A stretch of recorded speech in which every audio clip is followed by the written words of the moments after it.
Congratulations, it's a boy. Or congratulations, it's a girl. As a pediatrician for nearly 20 years, that's how many of my patient relationships began.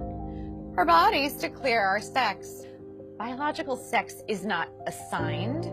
Sex is determined at conception by our DNA, stamped into every cell of our bodies. Human sexuality is binary.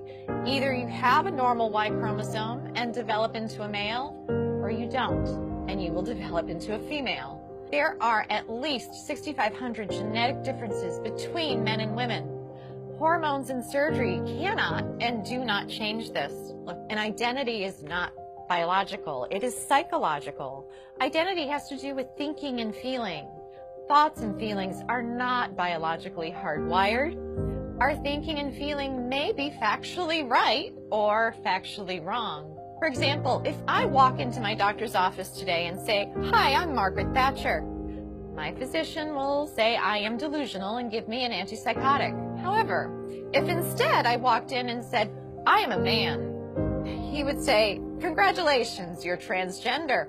If I were to say, "Doctor, I am suicidal. I'm an amputee trapped in a normal body. Please surgically remove my leg," I'll be diagnosed with body identity integrity disorder. But if I walk up to that same doctor and say, "I'm a man, sign me up for a double mastectomy," my physician will. See, according to most mainstream medical organizations, if you want to cut off a healthy arm or a healthy leg, you're mentally ill. But if you want to cut off healthy breasts or a penis, you're transgender. Let's be clear, no one is born transgender. If gender identity were hardwired in the brain before birth, identical twins would have the same gender identity 100% of the time. They don't. I had one little boy, a patient we'll call Andy. Between the ages of 3 and 5, he increasingly played with girls and stereotypical girl toys and started saying he was a girl. I referred the parents and Andy to a therapist. Sometimes mental illness of a parent or abuse of the child are factors. But more commonly, the child has misperceived family dynamics and internalized a false belief. In the middle of one session, Andy put down the toy truck and held on to the Barbie and said, "Mommy and Daddy, you don't love me when I'm a boy." What the therapist learned is that when Andy was 3, his sister with special needs was born. She required significantly more of his parents' care and attention. Andy misperceived this as, "Mommy and Daddy love girls. If I want them to love me again, I have to be a girl." With family therapy, Andy got better. Today, Andy's parents would be told something quite different. They would hear, "This is who Andy really is. You must change his name, ensure that everyone treats him as a girl, or else he will commit suicide." As Andy would approach puberty, the experts would put him on puberty blockers so that he could continue to impersonate a girl.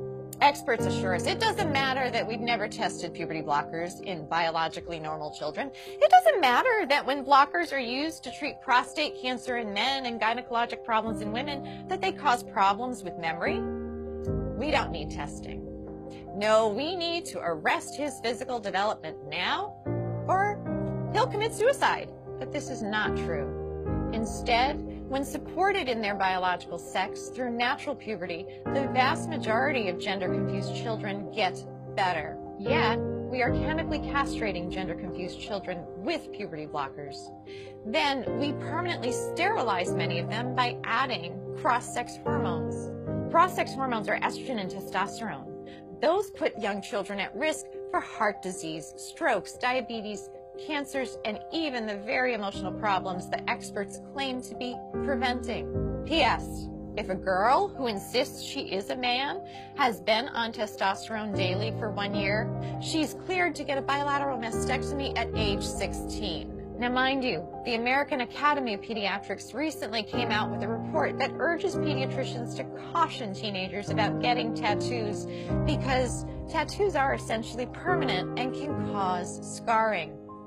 But this same AAP is 110% in support of 16-year-old girls getting a double mastectomy, even without parental consent, so long as the girl insists that she is a man and has been taking testosterone daily for 1 year.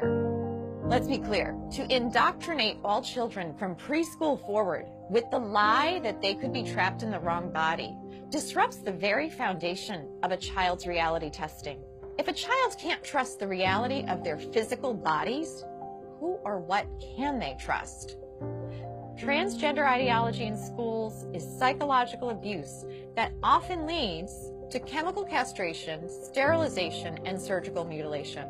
If that's not child abuse, ladies and gentlemen, what is?